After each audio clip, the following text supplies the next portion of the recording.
Greetings, friends. Bentley, two-day projects. And we're going back to our Rolls-Royce, or actually Bentley project, same difference, our Bentley project. I have a lot of videos I need to edit and get ready, and I'll start posting them, but we're doing a complete restoration on a 1960 Bentley S2 left-hand drive, not a right-hand drive, a left-hand. Very rare car because they were not imported as a rule. They were a special order car at the time.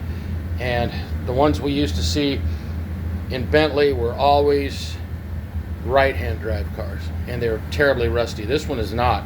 There's some rust in the body, and we're replacing that metal, but for the most part, that just rust. It's not falling apart. We're not having frame issues, and the rockers aren't completely shot. But the reason we're here today, throw this video up, is to be a shorty.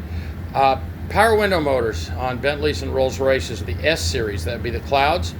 For the Rolls-Royce, there's Clouds, Silver Cloud through Cloud 3. They have these interesting motors, and let's take a peek at what's going on here. They've got a chain drive, certainly durable enough, and you have a set of wires, 3 of them, for the motor, and there's another 2. Woo! What do we got those for? What are they about? Okay, that's what we're going to get into here for the moment.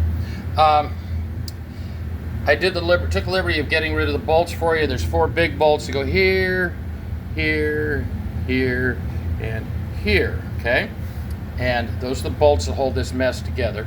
There are other bolts here that hold this frame on here, but the outer ones are the ones you're after. There's also 3 here, and that's these little guys. So there's also a couple of dowel pins to locate it. It's a pain in the butt. So I got it all loose. Broke it loose because it's sealed up pretty good. And here we are inside.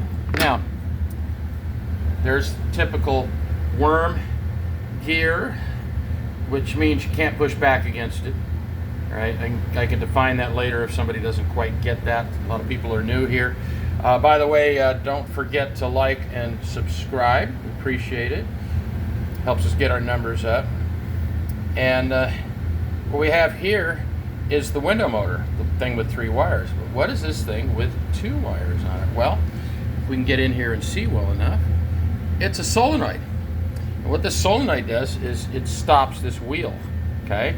When you release the window switch, it kills the electricity to the motor, but it also kills the electricity to the solenoid, and that way the solenoid ceases to work, or it isn't pulled off of there, it's not released, and it stops the window. So when you hit the power, it retracts, it lets the window spin free.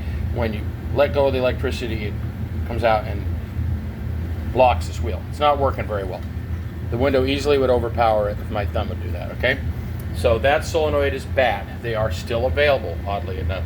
But that's the long and short of these guys. And then it's attached to this bracket that goes in the window, and you see the chain and the gears and all the other stuff. And I'm going to undo that stuff. I'm going to take the solenoid out and see if it just needs to be cleaned and maybe refurbished, and then see what we can do with that. This here, those little bells, that's where the mounts are in the bottom of the doors. They're little rubber mounts, so I understand they're still available. And those are great if they've gone bad. You need them because they'll clunk and do all kinds of nasty stuff when you're operating the windows and rattle going down the road. But here you are. Chains and sprockets, worm and roller.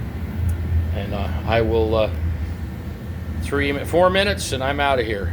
Thanks for watching. I'll bring you the next segment soon.